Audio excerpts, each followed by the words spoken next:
Hey, Pastor Steve Waldron. I hope you're having a great day or night in Jesus. Thank you so much for being with us. Join us daily. Check out our other videos. Hit subscribe, bell notification, thumbs up. You know the drill. Anyhow, we're going to be looking today at two recent finds that really confirm two very prominent Old Testament personages. And I'm talking about Gideon and Isaiah. So I think you'll be fascinated with this, as I was. And we also do the Biblical Archaeology Today podcast with Steve Waldron. Check it out on Spotify, some other places out there. We've got about 1,500 total episodes with all things biblical archaeology. And this is just part of that. It's not here on YouTube. Again, it's on Spotify. It's not a visual thing. It's just podcast. But thanks for being here. Let's get started. The first we're going to read, and it's on several places on the internet, but one of my favorite websites on biblical archaeology that I use a lot on the Archaeology podcast is the Biblical Archaeology Society. It's biblicalarchaeology.org. So I'm just going to look at it, read a little bit, make comments around it and stuff like that. It's fair use. It's got a great picture here of the Jerubbaal inscription. Now, you remember from Judges 7, Judges 8, that Gideon was also known as Jerubbaal. And so it was written in ink on a pottery vessel. It's very clear here. And I noticed this has over 19,000 views. That's good. And it just came out March 25th, 2023. So this is done by Nathan Steinmeier. I've noticed his name on several things dealing in biblical archaeology. And so archaeologists officially announced the discovery of a 3,000 or 3,100-year-old inscription from the site of Khirbet el-Ra that may be evidence of Gideon the judge. Khirbet el-Ra, thought by some to be biblical Ziklag, see 1 Samuel 30, is a small hill settlement about 2.5 miles west of Tel or Mound Lachish, the important Canaanite city-state and later Judahite city center, famously destroyed by Sennacherib in 701 BC. The Khirbet el-Ra excavation, a joint project at the Hebrew University of Jerusalem. If you study archaeology, they're fairly conservative. Tel Aviv is traditionally fairly liberal. There may be those are generalizations though. The IAA, which is the Israel Antiquities Authority, and Macquarie University has been carried out every summer since 2015. So here's where it gets interesting. The inscription contains the first ever archaeological occurrence of the name Jerubbaal, known in the Bible as a nickname of the judge Gideon. And it dates to around 1100 BC. Now, why that's significant is the events of Gideon happen I forget which chronology I was reading, 1182 BC. There's different chronologies out there, but a conservative chronology is somewhere in the 1100s BC. And here you have it on a jar handle. Now, if you know the story of Gideon, you understand the significance of a jar handle with the torch on the inside, a trumpet in the other hand, the breaking of the jar, and the sword of the Lord and of Gideon. Now, nobody's claiming that this is actually Gideon's jar handle. It might be, but nobody's claiming that, possibility of that being so is very remote, but it could be. And nobody's really claiming it's even referring to the Gideon of the Bible, but it might be. But nobody's claiming that. The significance of this, like the Goliath find in Gath and all of this, the name, the etymology of Goliath, is that these names are current in use when the Bible says they are to be current in use. Because liberal scholarship would say, well, this was written, whenever, 600 BC, 500 years later and all this, and they just made up the name. And but we're seeing this name is in currency, whether or not it's actually the, our Jerubbaal. All right, so, and this is right about the time that many biblical scholars believe Gideon the judge would have lived. This may be the first archaeological evidence of Gideon the judge, so it might be, but since the biblical Gideon lived in Jezreel Valley, nearly 100 miles away, this inscription likely belonged to another Jerubbaal. But likely, but not necessarily, although it might not refer to the biblical Gideon the judge, the inscribed name Jerubbaal, which literally means may Baal be great tells us a lot about how the Bible may preserve authentic names from this early period in Israel's history. While later biblical writers use the word Baal to refer specifically to the Canaanite warrior god Baal, the early Israelites likely understood the word simply to mean Lord, with the name Jerubbaal, may the Lord be great, referring to their god Yahweh.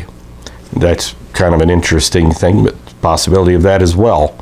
Thus, although the presence of the name Jerubbaal would be strange for an Israelite of a later period, it fits right in during the period of the Judges. They've got an aerial view of this as well. The site of Kirbeth el Ra, looking west towards Israel's coastal plain by Emil Adugin by the Israel Antiquities Authority. It's very beautiful. Looks like South Georgia. It looks like an Indian mound down here. So, written in ink on the sherds of a small jug in an alphabetic Canaanite script.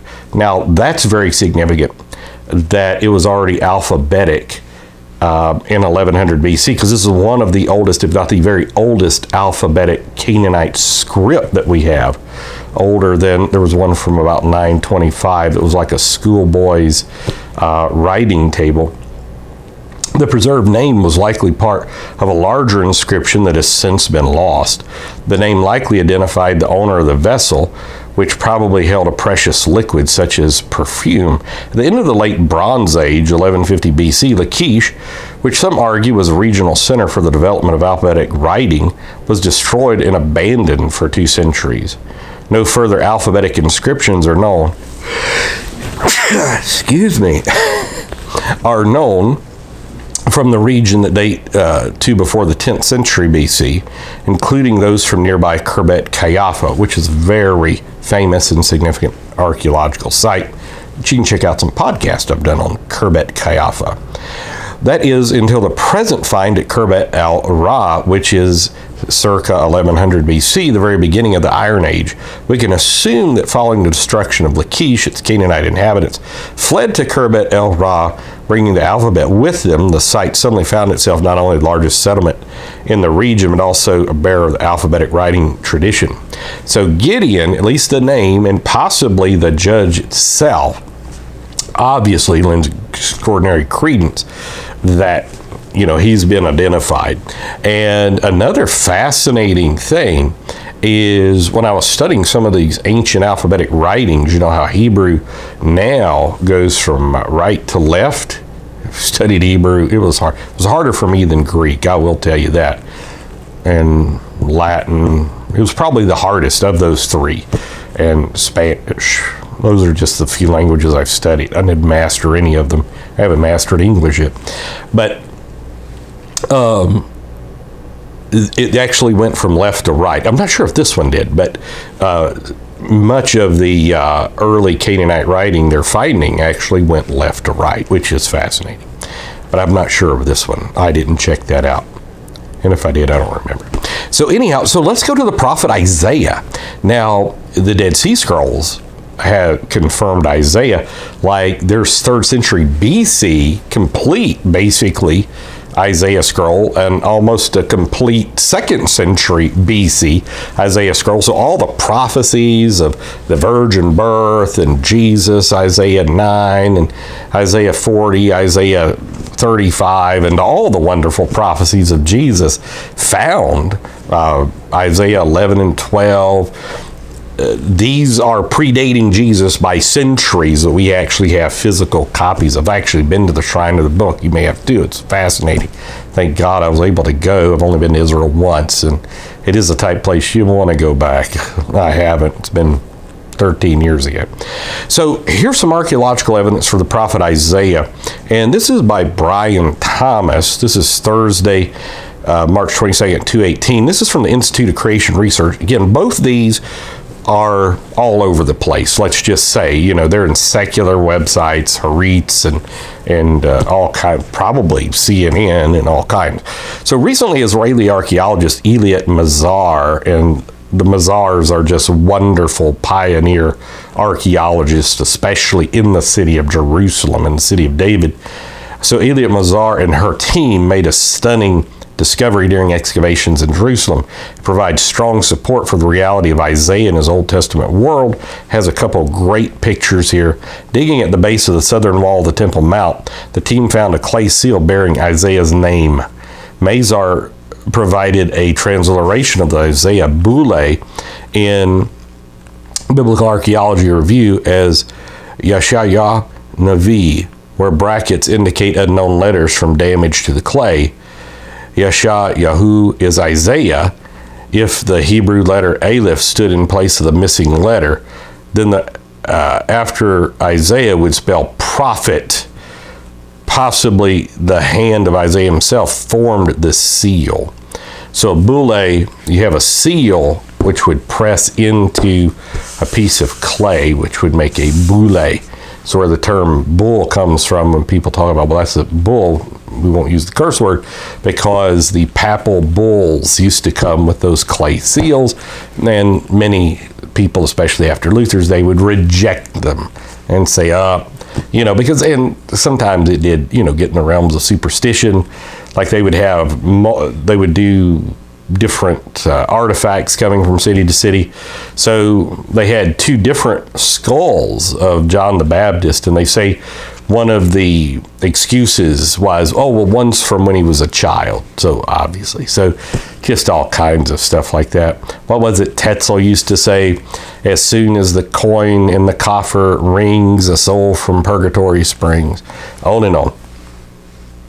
So in 2015, only 10 feet away, the team had found a clay impression called a bulla bearing King Hezekiah's seal.